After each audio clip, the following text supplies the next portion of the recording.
Roger, tranquility. We copy you on the ground. New possibilities are opening up for scientific cooperation between countries. 1-0-0.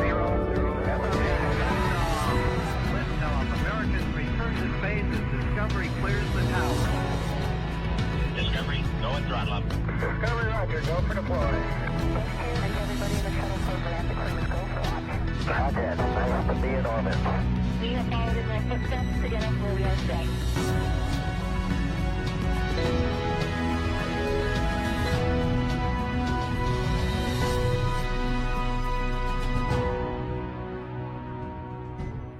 Well, good morning, and welcome to the Kennedy Space Center. It's another great day at America's premier multi-user spaceport as we get ready to make history once again. With the successful test flight of the Crew Dragon on the Falcon 9 that safely delivered Bob Behnken and Doug Hurley to the International Space Station and brought them home safely, it set the stage for the Crew-1 mission tomorrow afternoon.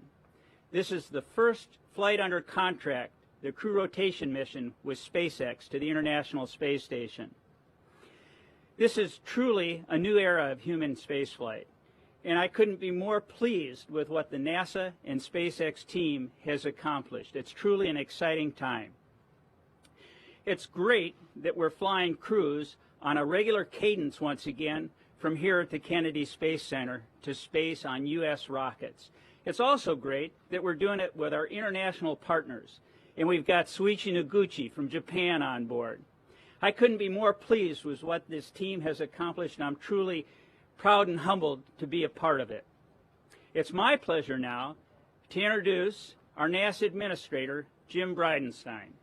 Through his outstanding leadership and advocacy for the commercialization of low Earth orbit, the commercial crew program, and the transformation of the Kennedy Space Center to a multi-user spaceport have become reality. Please welcome a great American to the stand, our Administrator, Jim Bridenstine. Thank you. Well, thank you, Bob, for that introduction, and thank you for your amazing leadership here at the Kennedy Space Center, which has become now a truly multi-user spaceport, and we're looking forward to so many great things happening right here at Kennedy in the years ahead. But yes, this is another historic moment. It seems like every time I come to Kennedy, we're making history, and this is no different. The history being made this time is we're launching what we call an operational flight to the International Space Station. Make no mistake, vigilance is always required on every flight. But as Bob said, this is under contract. And another first for NASA is that this flight is certified by the FAA, the Federal Aviation Administration. We have Steve Dickson here, and I'll be introducing him here in a few minutes, the administrator of the FAA. But the whole goal here is to commercialize our activities in low Earth orbit. NASA wants to be one customer of many customers in a very robust commercial marketplace for human spaceflight in low Earth orbit. But we don't just want to be one of many customers, we also want to have numerous providers that are competing against each other on cost, on innovation, and on safety, ultimately bringing more access to space than ever before. We, of course, have had success with commercial resupply of the International Space Station, where we're buying services to get our equipment and hardware and experiments to the ISS. Now we are having success with commercial crew. And, of course, tomorrow's flight is the next major milestone in this development. And, of course, the next big phase is commercial space stations themselves, where we have private capital and NASA as a customer as well, ultimately capitalizing, funding, and moving forward for this new era in human spaceflight, where, again, NASA is just one of many customers and numerous providers are competing on cost and innovation. The ultimate goal is to have more resources to do things for which there is not yet a commercial marketplace, like go to the moon and on to Mars under the Artemis program and the Moon to Mars program. That's ultimately what we're trying to achieve here. And because of what's happening today, all of these things are going to be possible in the future. So this is a very exciting time for NASA, and these are, again, historic firsts. So tomorrow's launch is licensed by the Federal Aviation Administration. Steve Dickson has become a good friend of mine. He is the administrator of the FAA, and of course, he's a graduate of the Air Force Academy, an F-15 pilot by trade, who went to work for Delta, flew the line at Delta for 9 years. By the way, he got a law degree in the midst of all this. And then, of course, he went into management at Delta as the Senior Vice President of Flight Operations before taking the helm of the Federal Aviation Administration. So please welcome Steve Dickson to the microphone.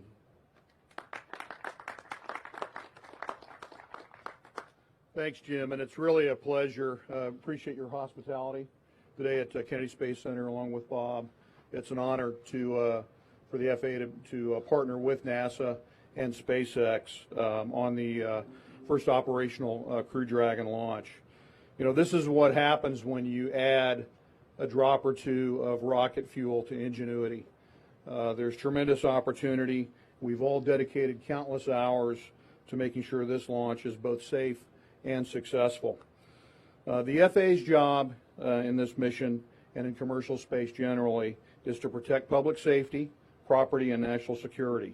And we have the right skills and the right workforce and the right team to get this done. We've actually been doing it for many years, but this is our first manned or orbital space flight. So we're really excited and really privileged to be able to participate here today. In calendar year 2020, the FAA has licensed 31 space operations thus far. In fact, we set a record in the month of October with 6 in 1 month. And we expect to license 56 more space operations, so just about one a week in 2021. So really an exciting time in aerospace in the United States. In and of themselves, these numbers are very impressive, but they really are just the tip of the iceberg about what's to come. Once space tourism turns the corner, we think we'll see likely topping 100 operations a year. So we are prepared for that. These operations are going to be a huge part of the new space economy, which some estimates say could be worth $1 trillion by the year 2040. And it's my job, under the leadership of Transportation Secretary Elaine Chao, to make sure that the U.S. is a doorway, not a barrier, to this innovation. We recently finalized the Streamlined Launch and Recovery Licensing Requirements Rule. The new rule will allow space launch operators to use a single license for multiple launches from multiple launch sites. It strips out very prescriptive requirements and injects flexible performance-based criteria. We told this industry we'd be right out there on the launch pad with them, and we've kept that promise here today. As we've cut red tape, we're also helping to establish our nation's space transportation infrastructure. To date, we've licensed 12 spaceports with several potential sites in the pre-application phase for consideration. And we've established an FAA Office of Spaceports that will help us determine what services, rules, and regulation will be needed to support spaceports. And along with this, a whole suite of game-changing technologies and procedures to safely integrate space operations into the National Airspace System.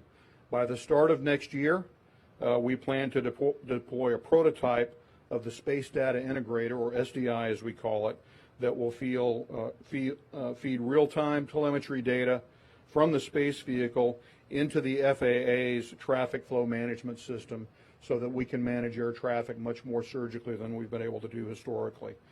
With SDI, we'll be able to block off less airspace for a space operation and release that airspace more quickly so it's available for other airspace users. And to complement SDI, we're already using time-based air traffic procedures to help us better manage the flow of aircraft around a space launch or reentry. This is also, I think, an inspiring time for young people as well. We want young people to know what the opportunities are in aerospace and space in particular that can come from a career, and we're working to reach kids of all ages. As a matter of fact, I'm going to be watching tomorrow's launch with a group of kids from Tulsa, Oklahoma, who really have the dream of going to space that's within their reach in ways that it never was for my generation. So I'll just leave you with this. Tomorrow's Crew Dragon launch is a great example of American ingenuity, but it's also a tremendous example of global leadership and partnership. But there are even bigger and better days to come. America is watching, and the entire world is too. They want to see this industry continue to do great things. And from what I've seen, this industry is stepping up to the task. And to that point, it's my privilege now to introduce Hiroshi Sasaki, Sasaki-san, who is the Vice President of JAXA. Thank you.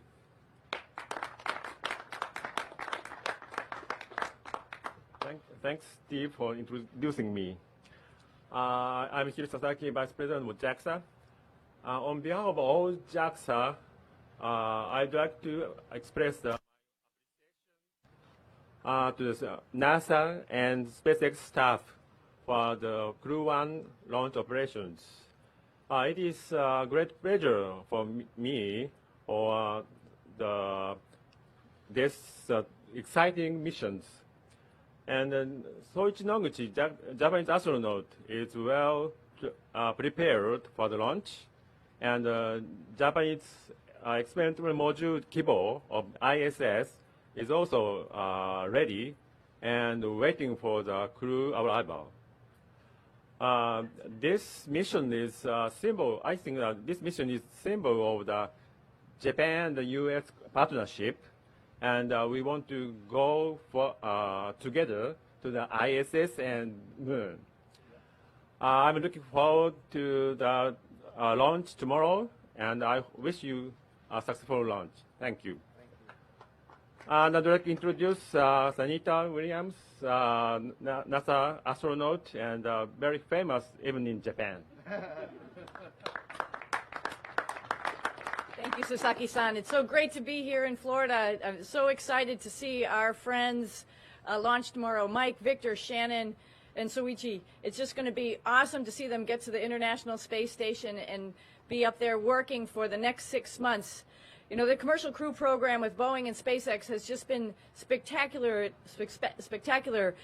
Watching the innovation from both companies has been amazing. I'm specifically looking forward to seeing them live up there because our crew, my crew, is going to be the complimentary crew on this Boeing Starliner probably at the end of next year. So this is an exciting time for all of us, watching them pave the way so that we can do low Earth orbit with Commercial Crew, and then we can move on to the next big steps. With that, I'm going to introduce one of the newest astronauts in the newest class of astronauts, Jonny Kim, who is going to be leading that exploration charge. Thank you.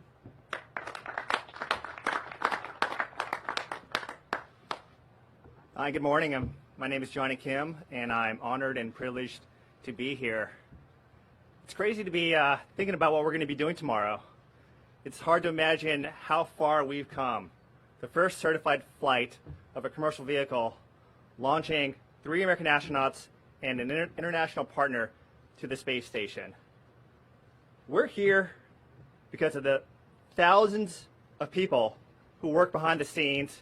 We truly stand on the shoulders of giants, from former astronauts to our administrator and our international partners. We wouldn't be here if it wasn't for everyone. You've heard of all the benefits that Commercial Crew program is bringing to the American people, to humanity. But what I'm most excited about is being able to see 4 of my friends launch on that rocket tomorrow. They're brothers, sisters, parents, children, but they're all humans, and they represent us and everything that we stand for humanity. And the successes of the Commercial Crew program and the ISS, which has been inhabited for 20 years, has set the stage for future space exploration as we go deeper into space, as we return to the moon and beyond. So I am greatly privileged and honored to be here, and looking forward to tomorrow.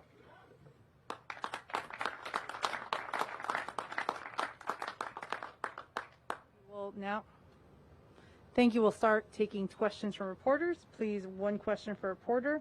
And our focus is on Crew-1. Any question other than Crew-1, we'll be happy to take it after this press conference. Our first question. Hello, Marcia Dunn, Associated Press for Mr. Bridenstine. Elon Musk has been tweeting this morning that he's not feeling so good, and some of his COVID tests have come positive, some are negative. What's he telling you personally, and are you going to allow him to be in launch control or crew quarters even if his next test comes back positive? I mean, negative.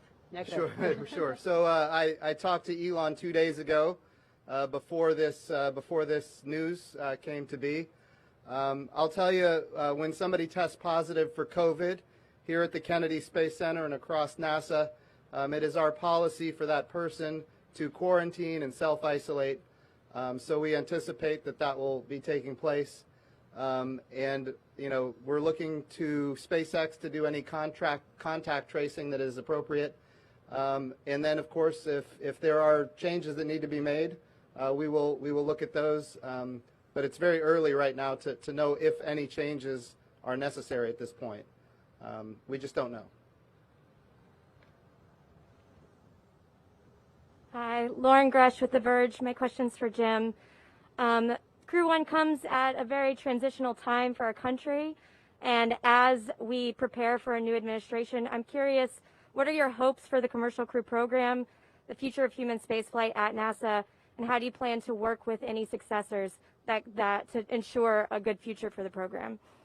So when we think about the Commercial Crew program specifically, and I've said this a lot, we are exceptionally grateful to the leadership of Charlie Bolden and his commitment going back many years, and then of course Robert Lightfoot and then the leadership that I've had. So this is a program that has spanned multiple administrations, and I have always said, and I will continue to advocate for NASA creating sustainable programs. That's what we look for, and that's something that I think we are achieving with the Artemis program.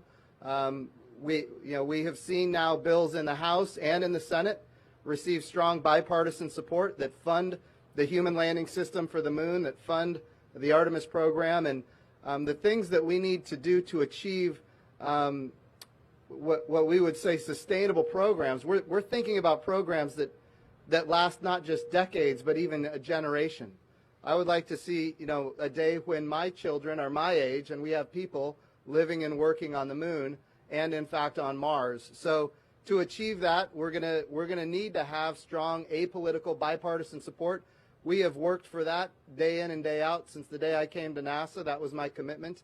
And I look at what's happening in the House and the Senate, and I am confident that we have strong bipartisan support that will result in a sustainable program. Thank you.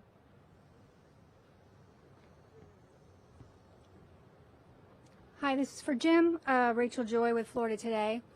Wondering if you could briefly kind of talk about the Falcon 9 engine issue that started with the GPS-3 mission when it had that last second abort, and how that played out in terms of engines being swapped out on GPS-3, Crew-1, and Sentinel-6, and how many ultimately are being swapped out across all three rockets. So I'll address your question kind of big picture, but I would refer you, we're having a flight readiness review, and then we're going to have a press conference after that, and I would refer those questions to the press conference after the flight readiness review. But I will tell you, when we think about the commercial program itself, and I said this earlier, remember what we're trying to achieve. NASA wants to be one customer of many customers in a very robust commercial marketplace. One of the benefits of that is that when the Air Force or the Space Force or a commercial communication satellite launches, we're going to get data and information about the engines on the Falcon 9 rocket, about the performance of the avionics systems, etc. And so each one of these missions is actually very informative for what we're trying to achieve as an agency. So that is in fact what I think is so magnificent about the Commercial Crew program in general. I would say, when we go back to the shuttle era, every flight was a human flight, and every flight was in fact a NASA flight. And in this case, we've got commercial flights, as Bob Cabana has done. He's turned this facility into a multi-user spaceport where we have all of these different entities using these commercial vehicles, including now NASA, so we can get benefits from all of these other launches. So I'll leave it at that, but I would refer you, the flight readiness review is is going to be happening today, and at the conclusion there will be a conference, and certainly that's a question that I would refer to them. Yeah. Hi, it's Chris Davenport from the Washington Post for Jim. You touched on this in your opening remarks, but there's a lot of talk about this being the beginning of operational flights from U.S. soil, regular flights with crews to the space station. But the fact of the matter is, a Crew Dragon's only flown a couple of times. Can you talk, please, a little bit about what you're doing to ensure that it's safe? It seems to me that this is a test mission still in a lot of ways. Absolutely, Chris. So when we think about flights to space, they are all, we take all of them with great precaution. We take them very seriously. And every bit of attention to detail that we have on a test flight, we also have on operational flights. That being said, I've also said, we learn from every single flight, whether it's operational or a test flight. But here's the thing, we're launching 4 astronauts, 3 American astronauts, a Japanese astronaut. They're going to the International Space Station for a period of 6 months to do very real and serious work on behalf of the American people and on behalf of humanity at large. And so it is operational, but it is also true that when you think about space flight, every flight is a test flight. There's always something new and always something different. In this case, they're going for a longer period of time. They're going to be doing different things on the International Space Station. They're going with a crew of 4, and they're going to be doing some different things on the way. And each one of those requires us to be exceptionally diligent, which we always are. But make certain we don't take any of this lightly. Thank you.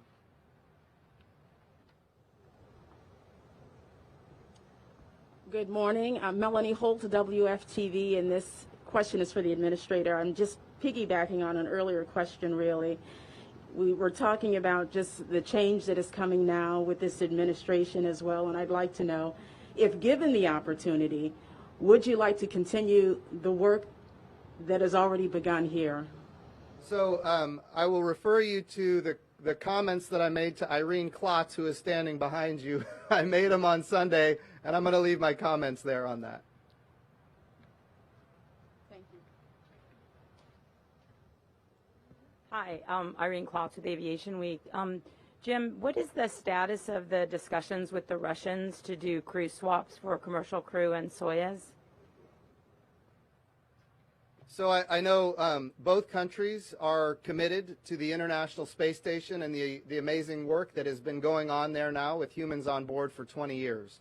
We're moving into this new era where instead of NASA purchasing seats, we want to have an exchange of seats where American astronauts can fly on Russian Soyuz rockets and Russian cosmonauts can fly on Commercial Crew vehicles. That's the direction that I think both countries have an interest in achieving, and that's necessary because we want to see a day where if there is a challenge with one of the vehicles and it's down for a period of time, we have continual access to the International Space Station by both partners. So those discussions are ongoing. We don't have a resolution at this point, but certainly that's something both countries are working towards. I could ask a second question of Mr. Dickson. Is the process that you just went through to certify this mission, how similar will that be when you're asked to certify flights with non-professional astronauts? It's a great question. It'll be really the same process. And it's very similar to the process that we've been using for many years on unmanned commercial missions. I think that, though, to Jim's point about sustainable programs, the FAA being involved in this is part of scaling manned commercial space missions in a larger way, because they'll become a more routine part of the aerospace system in our country. So again, it's really building on the work that we've all done together. NASA and the FAA have partnered on many issues over the years, and this is just another form of that partnership.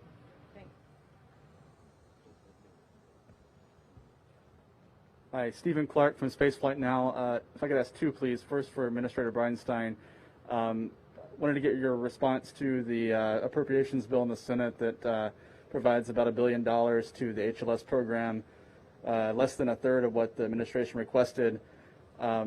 a little bit more than the House version, but not as much as you requested. Just wanted to see how that whole process is going to affect the HLS procurement and 2024 for Artemis. And for Sunny Williams, what's the latest you're hearing from the Boeing team on Starliner and when those test flights may be, OFT2 crew flight test, and when you're going to fly, and what's driving the schedule right now? Thank you. Great questions, both. I'll tell you, when it comes to the bills that we've seen in the House and the Senate, first of all, we currently have enacted a $600 million appropriation for a human landing system, which was done with bipartisan support in both the House and the Senate, and has now resulted in 3 contractors being contracted to develop the human landing system. So that, I want to be clear, that is something that has not happened since 1972. So we are exceptionally grateful for where we are right now because of the bipartisan support we've had from the House and the Senate. And I would say when we look at what we're looking for 2021, number one, the House has again passed a bipartisan bill that funds a human landing system at $600 million. The Senate has passed a human landing, or they haven't passed it, but they have now presented a bill that has the human landing system funded at $1 billion. Again, strong bipartisan support in both chambers, very, very positive for the creation of a sustainable program, which of course is our highest priority. We've been through times in the past, the Vision for Space Exploration, where we have plans to go to the moon and they get canceled. The Space Exploration Initiative, we have plans to go to the moon and they get canceled. That's why this bipartisan apolitical support is so important. And I'll tell you, I'm very grateful for the fact that as hard as we have worked to achieve it, we now have that. Now, is it everything that we requested in the budget request? The answer is no, and you know that. But I will also tell you that the process is ongoing. There's a bill in the House. There's now a bill in the Senate.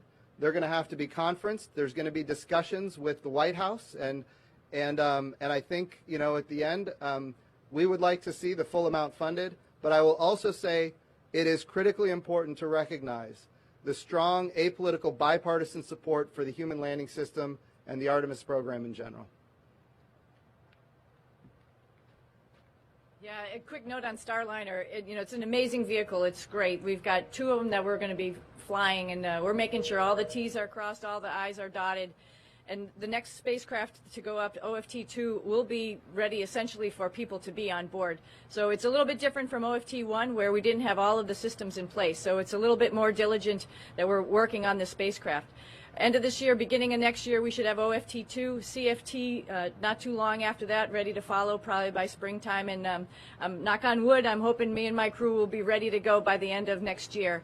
It's going to be an exciting year with we also have to worry about what ports are open on the space station. It's getting a little crowded in space, and that's a really good thing, and we're just going to have to work into the schedule. So stand by. It's going to be before you know it. This question is for the Administrator, Gio Benitez with ABC News. Mr. Administrator, we've talked about this before, and I know it's not lost on you that these historic launches are happening in the midst of a global pandemic. So you could even argue that more people are suffering now than they were in May when we saw that other launch. How do you convince the American people that this is an important mission that needs to happen right now? Well, it really is an important mission. I mean, you look at the work that's happening that's going to be beneficial for humanity, and I'll just give you some that are very salient right now. We are advancing medicine using the microgravity of space in ways that you cannot do here in the gravity well of Earth, compounding pharmaceuticals. We are advancing immunizations, and the 2 that I talk about the most are salmonella and pneumonia. Immunization capabilities that have been advanced using the microgravity of space that have had transformational impacts for life here on Earth. But of course, we're talking about 4 astronauts going to the International Space Station. The amount of research that we can get given the complement on the International Space Station right now is good. When we have additional astronauts, a full complement of crew on the International Space Station, the amount of research is going to be transformational. And so it is critically important as we advance the human condition here on Earth, whether we talk about creating human tissue in the microgravity of space where it doesn't go flat like it does in the gravity well of Earth. that human tissue is regenerative in nature, and it can be used to maybe save lives one day. So these are the kind of technologies, when we talk about industrialized biomedicine, that are happening on the International Space Station right now, that may relate to this pandemic, that may relate to the next pandemic, that may relate to people right now that have macular degeneration. We're creating artificial retinas for the human eyeball on the International Space Station using advanced materials, not biomedicine, but advanced materials. So these are the kind of things that are transformational for life on Earth. And we believe that it's critically important. I also want to give compliments to Bob Cabana, shuttle astronaut, 4 missions, who has done great work as the leader of this center. We have had cases at this center, but people aren't getting it here. They're getting it other places because of the protocols Bob has put in place and the adherence, the great workforce here at Kennedy, the adherence to those protocols, social distancing, mask wearing. If you don't need to come to work, if you can do your work from home, do it from home. These are the protocols that we've put in place here at Kennedy. Bob has led the effort, and there's been a lot of success. So we need that to continue. But I feel good about where we are, and I think the American people do as well. Thank you. Hi, Ken Kramer, Space Up Close. Thank you for doing this. And Jim, I want to say thank you for being a great administrator. You've really motivated everybody and excited everybody with Artemis, just like the FAA gentlemen exciting the kids. It's so important. We've been waiting decades to go back to the moon. So thank you for your impetus and in your team in getting that done. Okay. So my question is also about Artemis. We've had a lot of hurricanes in the Gulf, very near and passing over the core stage. How is the core stage doing? How are NASA facilities doing there in Stennis and Michoud? Well, for sure, there have been impacts from hurricanes and, of course, from COVID. And people are aware that the core stage of the SLS, I mean, that's the challenge right now. We've got to get that complete. We've got to get the green run test complete, and we're working on that every day.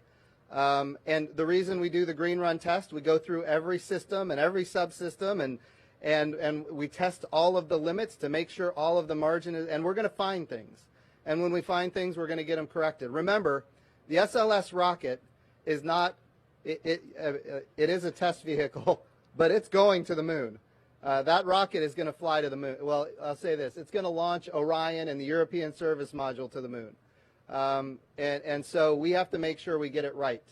And when we get this first one right, the second SLS is going to launch American astronauts around the moon. So this is a program that is on the 5-yard line, and we're very excited about getting the test complete, getting the core stage here. Yesterday I was at the VAB, the Vehicle Assembly Building, and the solid rocket boosters are there, ready to be integrated. They're not in the Vehicle Assembly Building now, but they're in the processing facility. But they're here at Kennedy. We saw the Orion crew capsule is ready and tested. The European Service Module is ready and tested. The adapters and the fairings, everything is ready. We just got to get that core stage here. We saw just recently the mobile launcher roll out and then roll back in. And yesterday I saw it in its completed form, and it's beautiful. Bob told me that would not be what holds us up, and so far he's been right. So there's a lot of positive things happening, and we're very excited about getting that first launch done. As of this point, the November date of 2021 for that first launch has not changed. We had margin in that schedule, but I will also tell you that with COVID and the hurricanes and some other things, that margin is going to slip. So right now we're holding to that schedule. Is that going to stay that way? It depends. I mean, as time goes on, we're going to learn more about how these impacts are affecting us. Thanks. Could I ask one more question about COVID? If there's any research on the ISS directed towards COVID, or have you been contacted by the vaccine companies at all where the ISS could assist in that research? Thanks. Not on the vaccines per se, but I will tell you, when the pandemic first began, we had great folks at the Jet Propulsion Laboratory, which is one of the NASA centers at Caltech University. and they when they had to stop work on some projects because of COVID, they went to work in their own homes, and they created a ventilator that uses none of the parts that come from the other ventilator manufacturing capabilities. That ventilator has now been licensed to a number of companies for mass manufacturing if and when needed. I will tell you that the way we make sure that we protect planets when we fly robots to other worlds, that's basically with a fog, and we make sure that we don't take any microbes to any other worlds. Well, that fog actually kills viruses as well, and we have now partnered with a company in Ohio to use that fog to clean the inside of ambulances, and now it's going to be scaled up to clean the inside of classrooms and businesses and you name it, any closed space.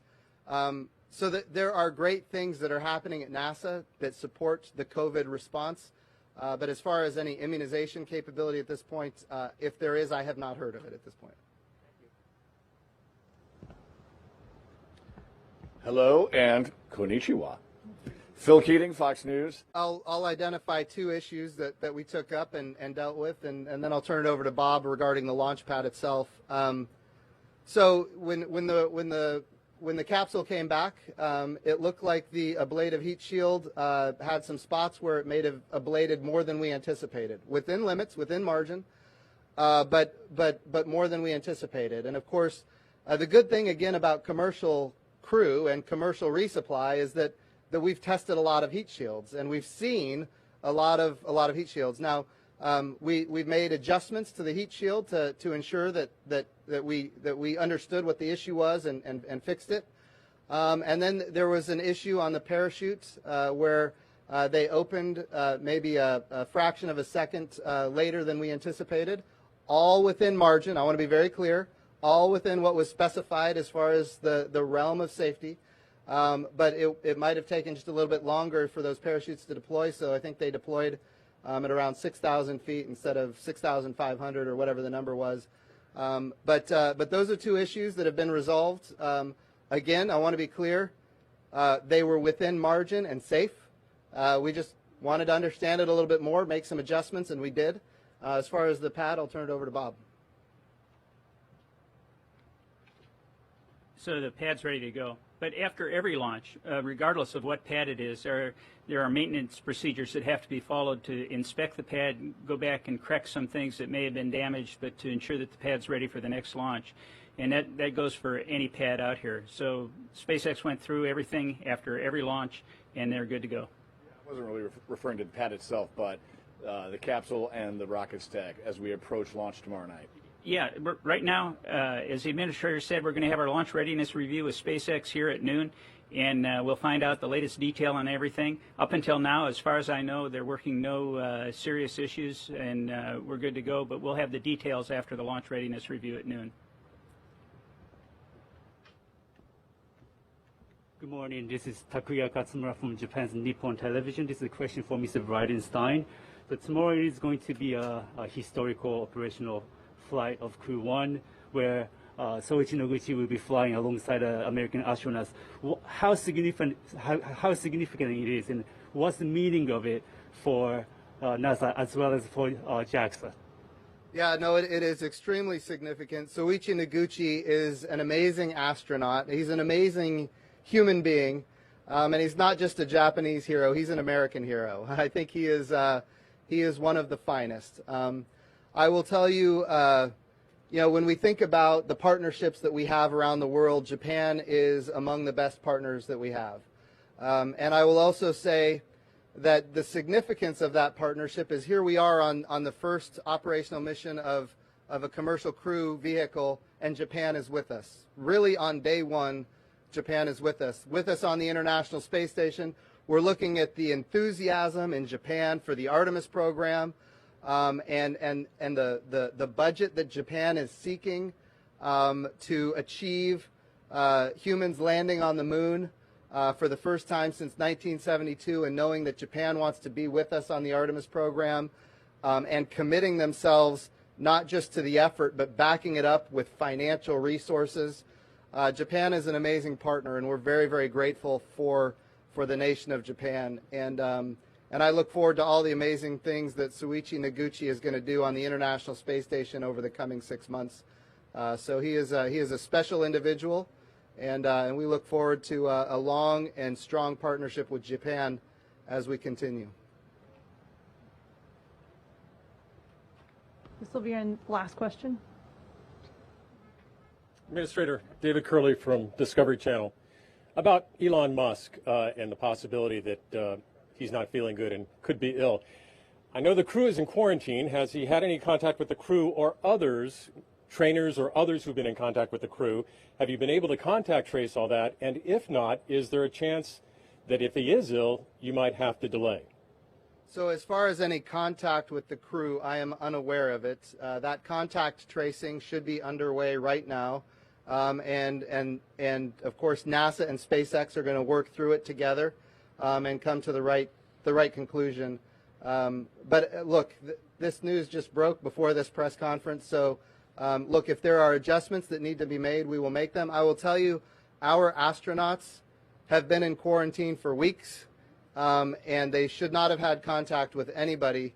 They should be in good shape. All right. But there is a chance you could delay if there is a contact trace that gets back to the crew. I don't know that. I'm not going to say that. There's a lot to learn. Thank you, sir. Yeah. Thank you so much. We'll close out the press conference with final remarks from the administrator. Well, I just want to thank everybody for once again coming to a launch. This time, really the first time we go with a crew of 4 to the International Space Station on a commercial crew vehicle. It's the first time we go with one of our international partners, Japan, and we are so very grateful for the amazing partnership that we have with Japan. And it's the first time we go as a commercial vehicle licensed with humans into orbit, licensed by the FAA. So there's a lot of firsts on this flight, a lot of amazing discoveries that are going to happen by these 4 amazing astronauts over the next 6 months. So it's a great time to be at NASA, and it's a great time if you're an enthusiast of space exploration. Boy, I'll tell you, there's a lot happening now, not just in low Earth orbit, but with the Artemis program and all the way to the moon. So thank you all for being in attendance, and we'll look forward to a great launch tomorrow. Thank you.